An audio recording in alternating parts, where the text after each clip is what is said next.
I may never hear from her, but I'm just going to obey and trust the Lord did something on that day. Right then, my phone rings with a number I don't recognize. And as soon as I pick it up, my friend looks at it, he says, no way. Somebody ought to have a testimony. Somebody ought to stand on their feet and testify. Testify. Testify.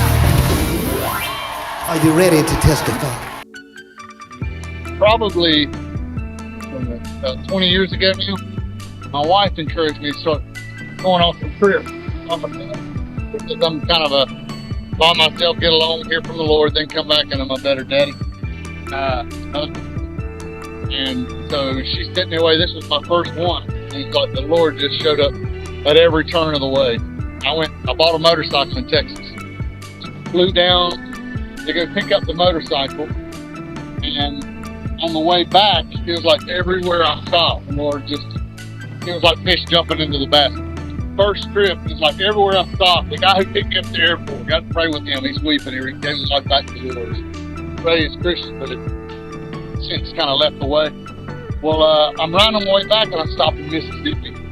And there's this girl at the counter of the hotel where I'm going to stop today tonight.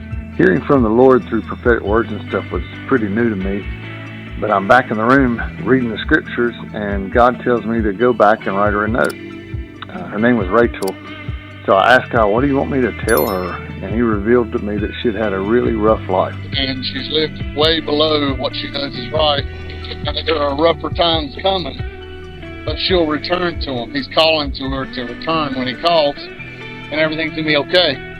And I can't put a few more things about her past in it. And so I go to the next morning to leave the note, and she's not there. I don't know if they want to give it to her or not. I just left it, and I was like, all right, Lord, I'll just try to obey.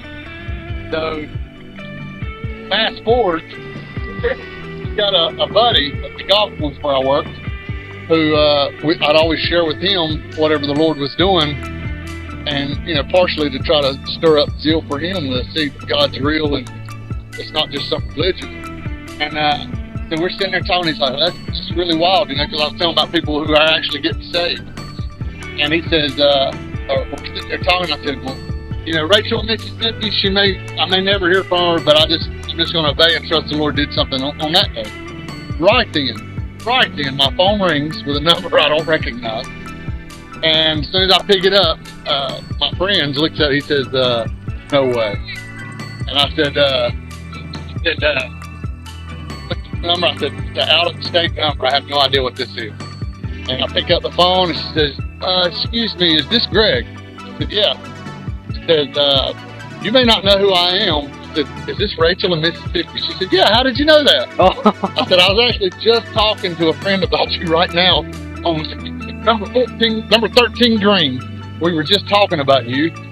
I said, I tell my friend how you just never know what the Lord's going to do, and she says, well, I wanted to let you know.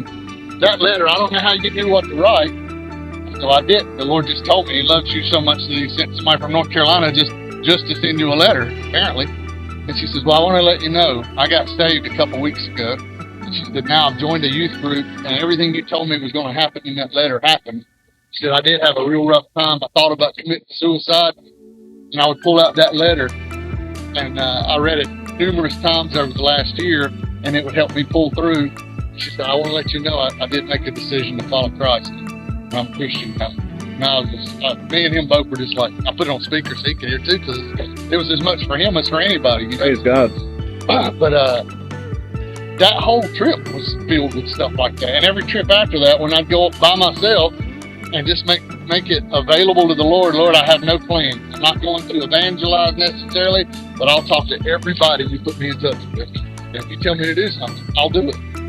And many times stuff like that's happened, but that's one of my favorites because it's just so filled with extraordinary circumstance. Praise God. Yeah. Please share this video, like and subscribe. We need the truth of kingdom life to get out to everybody.